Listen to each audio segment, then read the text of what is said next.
best way to explore Inner Quartermaster Harbor is by boat. I'm going to begin at Rob's Lagoon, which is located on Maury Island. This natural area was originally a mill pond, but in 1968 was dredged, dammed, and seeded with oysters. At high tide, I enjoy paddling into the lagoon, looking for beds of sand dollars, floating jellyfish, and shorebirds. Low tide looks very different. The water cascades over the remains of the dam, oxygenating the water and providing a healthy environment for sea stars to live and feed. Rob's Lagoon may be reached by car by driving to the end of Kingsbury Road and looking for the signs. This view of the harbor from the lagoon looks west, with Burton Peninsula to your right and Maury Island to your left. Dockton can be seen just beyond the tilting sailboat. I'm going to take you counterclockwise around the harbor on a perfectly still and gorgeous autumn day. The beach homes often overhang the water during high tide. The wooded area here at Portage is where the natural opening between Vashon and Maury Islands was filled in the late 1880s. The Shomamish people used to string out nets made from woven cedar roots to catch birds flying between Quartermaster and Tramp harbors.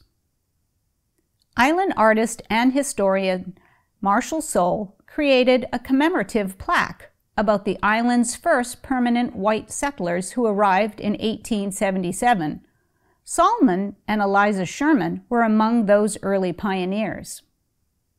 I'd like to share a Sherman family story from the book Heart of Vashon.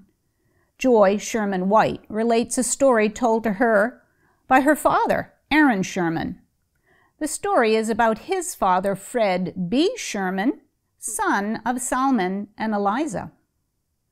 When Fred was 14 years of age, around 1887, a man from Paradise Cove walked to their home on Inner Quartermaster Harbor to see if someone could get a doctor for his ill wife. Young Fred rode all the way to Old Town in Tacoma, fetched the doctor, and rode him all the way back. Then he took the doctor by horseback to Paradise Valley. Unfortunately, the woman had already died, so Fred and the doctor returned by horseback to the Sherman homestead, and Fred made another round-trip row to Tacoma and back again. I wonder how many 14-year-olds today would have the strength and ability to do that. Other early settlers built their homes in this area of the island. The Claude Bibben's house was built in 1892 and is beautifully maintained.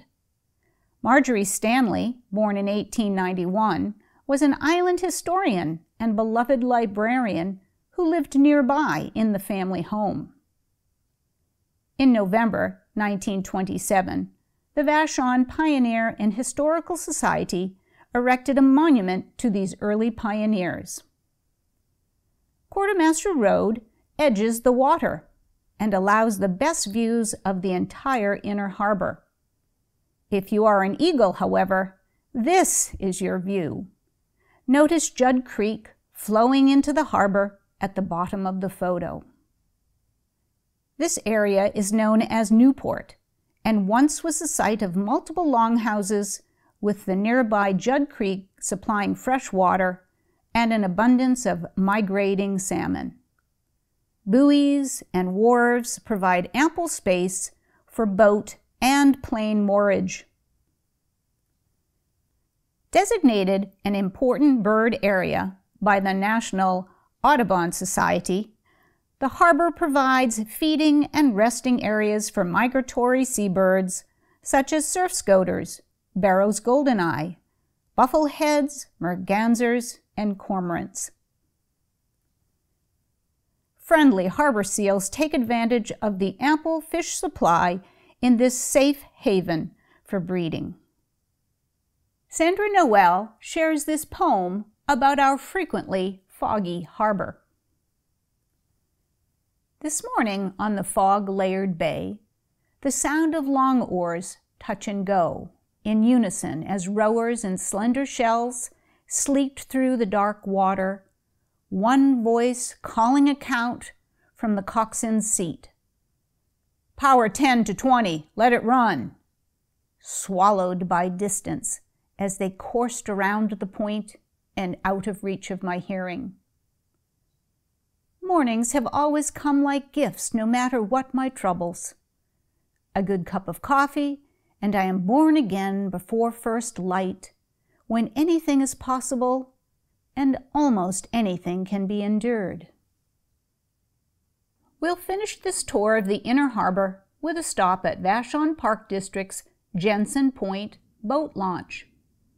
If you don't have a watercraft, you can rent one for an hour or a day. Here is a quick look at me in my kayak during a fundraising event at Jensen Point. While here, check out the bluff at the tip of Jensen Point. This 1,000-year-old shell midden was the site of a 1996 Burke Museum archaeological dig called Hands Across Time. Leave time to investigate Burton Woods, which is located just across the street from Jensen Point. It is a 64-acre terrestrial conservancy park, which contains mature second-growth woodlands crisscrossed with hiking trails. Enjoy images of this lovely area while I read thoughts from perennial volunteer and environmentalist Yvonne Kuperberg, while she contemplates what this island has given her.